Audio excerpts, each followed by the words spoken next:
Хай, хүүгээ цэцэрлэгт нь хүргэж гээ. 2025 онд талдаа орлоо. Тавьсан зорилго юу болж байна? Өглөөний мэнд.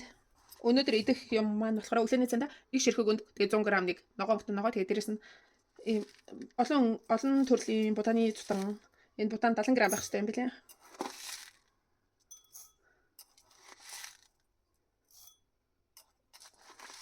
Бутаатай цутан. Энэ самарнууд болохгүй юм бэл. 69 болсон ч гэсэн заавал 70 болгох шүү гэж. Айоо.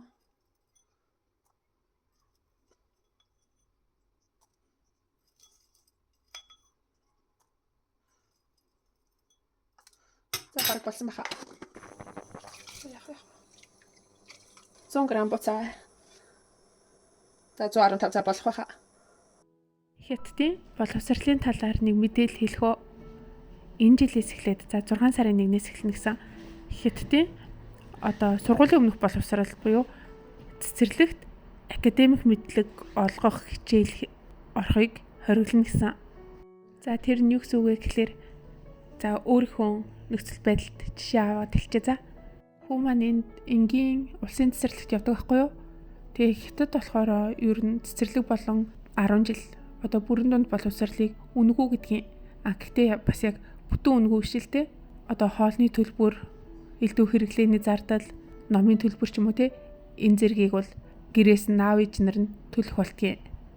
Инглээрээ манай хүүхд сард 3000 орчим юан сая 500 мянган төгрөгийг төлөөд идэг байхгүй юу? Үүнд болохоор за 900 юан гэдэг баха. 450 орчим мянган төгрөг нь болохоор хүүхдийн хоолны мөнгө нэг сарын.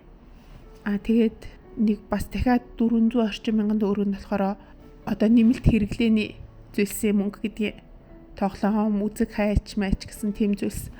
Тэгээд үлдсэн мөнгө нь болохоор сургалтын зардалгаа явчихдаг. Гэхдээ тэрийг болохоор эцэг их нь өөр сонгох эрхтэй л дээ. Гэхдээ тооны хичээл, хэлний хичээл болон шүүфа гэд уран бичлэгийн хичээл нь ер нь хүүхэд болгон авдаг. Хэдий эцэгхийн сонголт гэдэг ч гэсэн ер нь хүүхэд болгон л авдаг ийм ангууд идэв. Тэгээд эднээсийн төлбөр нь цаартаа сая 500 мянган төгрөг орчим болчдөг байхгүй юу? Тэгээд нэмэлт сонирхлын ангууд бас авдаг байхгүй юу? Манай хүүхд харин энэ семестр нэмэлт анги аваагүй. Өмнөх авч исэн ангууд нь тийм үр дүн сайтай биш болохоор би аваагүй юм. Тэгэхээс биш төгөлтүр хуурч юм уу те? Үүшүүгээд Хятадын нэг тулааны урлагийн анги, роликны анги энэ төр гэл зөндөө сонирхлын ангууд байдаг л та. Тэгсэн чинь энэ жилийн 6 сарын 1-ээс эхлээд цэцэрлэгийн хүүхдүүдийг математик, тоо болон хэлний хичээлийг оруулахгүй гэдэг чиг байхгүй юу? Хэлний хичээл гэдэг нь яг Хятад хэлнийхэн үсэг ханзаа сурдаг хичээлтэй. Тэнгүүтээ бусад биеийн тамирын холбогдлолтой бие хөгжүүлэх, сэтгэн бодох чадвар хөгжүүлэх бусад ийм сонирхлын ангиудыг болохоор үлдээчихэж байгаа байхгүй юу? Ер нь хэдэн жилийн өмнөөс эхлээд ер нь боловсролыг ингэж мөнгөөр худалдаж авахыг ер нь Хятадууд 20-од 10 жил хүртэл нэг хичээлийн академик нэмэлт давтлага авах боломжийг ер нь хязгаарлалцсан. Нэг 2-3 жилийн өмнөөс эхлээд ер нь тооны давтлага, хэлний давтлага, гадаад хэлний давтлага энтрийг өгөхийг ер нь хориглосон. Энэ жилээс харин тэр бодлого нь цэцэрлэгийн түвшинд орж ирж байна.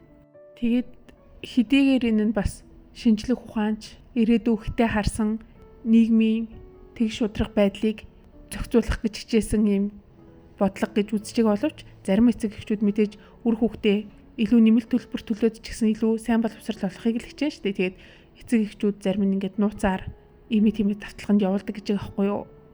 Тэр айгуу төвхтэй санагцсан баг хүүгийн маань найзуудынхаа эцэг эхчүүд бас сургууль дээрээ цэцэрлэг дээрээ юм хичээл сурах боломжгүй болоод байгаа бол нэмэлт анги энэ тэнд хаана байна юу байна гэдэг амар судалдаг болсон за.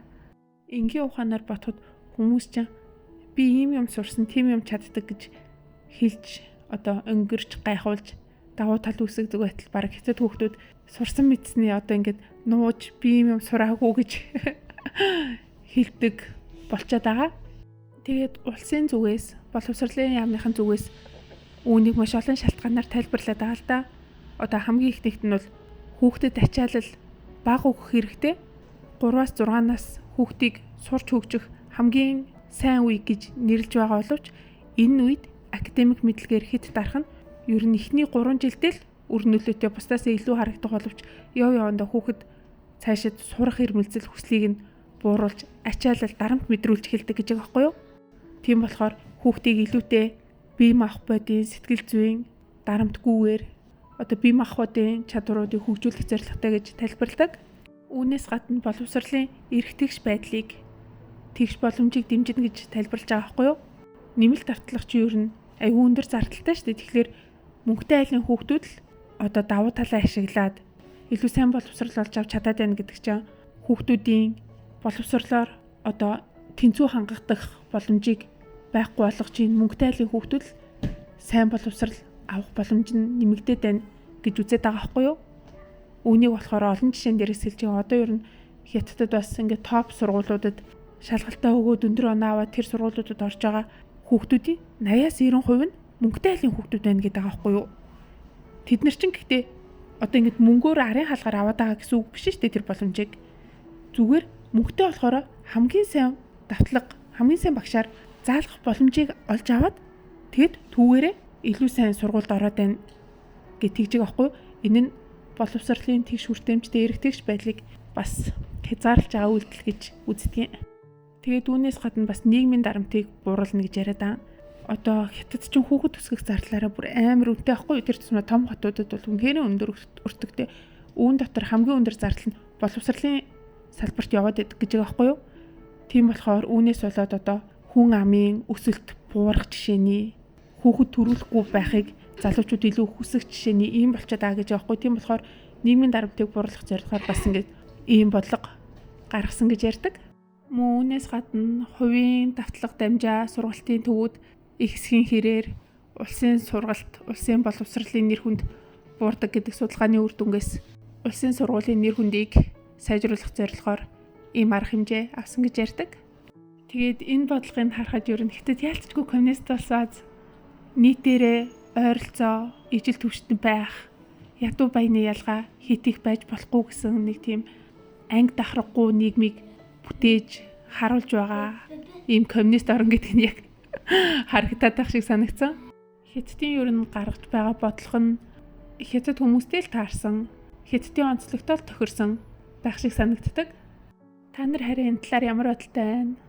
Бодлоо хуваалцах уу гэж надад нэг тийм хувийн сургалт дамжаа сургууль ажилуулж нэмэлт төлбөртэйгээр л үйл ажиллагааны явагдаж байгаа газрууд нэг тийм хүүхэд бүр боловсрлоор эрэгтэйг шангагдах ёстой ч юм уу эсвэл эрэгтэйг хүртээмж боломжийн талаар ярихаар нэг л тийм логик авцалтаагүй юм шиг санагдаад идэв. Тэгэхээр энэ боловсролын салбарт тэгэл ялтчгүй өнөөдрийн ашигаас илүү маргаашийн үр дүнг харах хэрэгтэй юм болов уу гэж боддог. За бай бай.